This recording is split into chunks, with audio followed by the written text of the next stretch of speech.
Découvrez un extrait exclusif de ce livre audio et profitez d'un essai gratuit sur Audible via le lien dans la description. Lorsque des patients atteints d'un cancer similaire recevaient la même dose de radiation, les résultats de leur traitement variaient considérablement. Il a relevé les variables entre les patients et a constaté que la seule différence statistiquement significative semblait être leur attitude et leur volonté de vivre. Il en est venu à la conclusion que les gens qui ont une attitude plus positive vivent habituellement plus longtemps et souffrent moins des effets indésirables de la radiothérapie. Simonton a ajouté à cette technique thérapeutique des conseils en matière d'habitude de vie qui comprenaient la méditation et l'imagerie mentale, et il a aidé à rompre le modèle rigide des pratiques médicales établies de l'époque.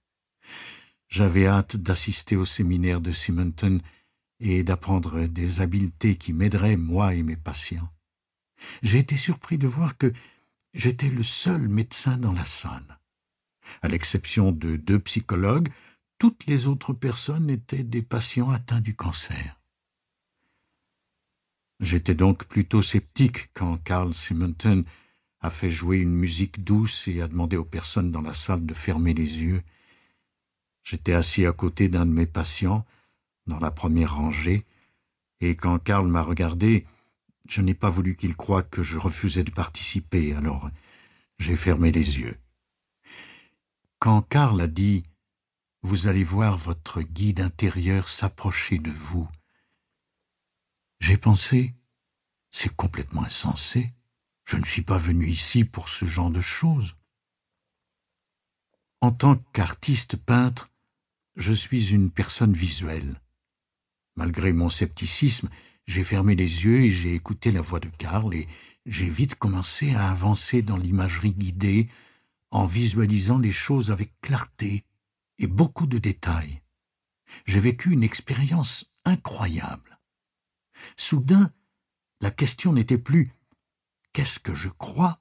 mais « qu'est-ce que je viens de vivre ?» Durant chaque exercice auquel nous avons participé, mon esprit s'est ouvert à des choses qui ne m'avaient jamais été présentées durant ma formation professionnelle. Ma perception des choses a commencé à changer. J'ai regardé avec fascination les participants qui étaient visiblement détendus et qui avaient une expression de joie, d'espoir et de sérénité sur leur visage. Plutôt que de se sentir victimes de leur maladie, les patients sont venus à comprendre qu'ils possédaient en eux de puissantes ressources pour guérir et résoudre des problèmes. En 1979, quand j'ai assisté au séminaire d'Elisabeth Kubler-Ross, le travail que nous avons effectué avec le dessin spontané m'a permis de découvrir en quelques heures des révélations incroyables et de l'information à propos de ma vie. En raison de ma formation de chirurgien et de mes connaissances de l'anatomie, je voyais également des choses dans les dessins des autres qu'un psychothérapeute ne verrait pas normalement, en particulier la structure des différentes maladies et les traitements qui étaient inconsciemment révélés dans ces dessins. L'inconscient s'exprimait dans des objets normaux, comme les arbres, les nuages et les individus, en illustrant le véritable état physique, émotionnel et spirituel du patient. Les images sont devenues les symboles de la vérité intérieure et extérieure de chaque personne. Durant ce séminaire, j'ai appris que Carl Jung était fasciné par les connaissances qu'avait l'inconscient d'un individu à propos de son corps et de sa psyché, comme le révélaient les dessins de ses patients.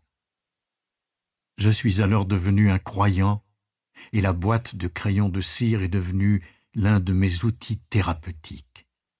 J'ai commencé à demander à mes patients et à leurs familles de me faire des dessins. Cela nous aiderait à prendre des décisions thérapeutiques basées non seulement sur notre intellect, mais aussi sur un savoir intérieur, ainsi qu'à comprendre les relations familiales et les problèmes psychologiques. J'étais fâché que la signification des dessins et des rêves en lien avec des facteurs physiques et psychologiques, ne fut pas systématiquement enseigné dans les facultés de médecine. Livre audio complet gratuit disponible en description de cette vidéo.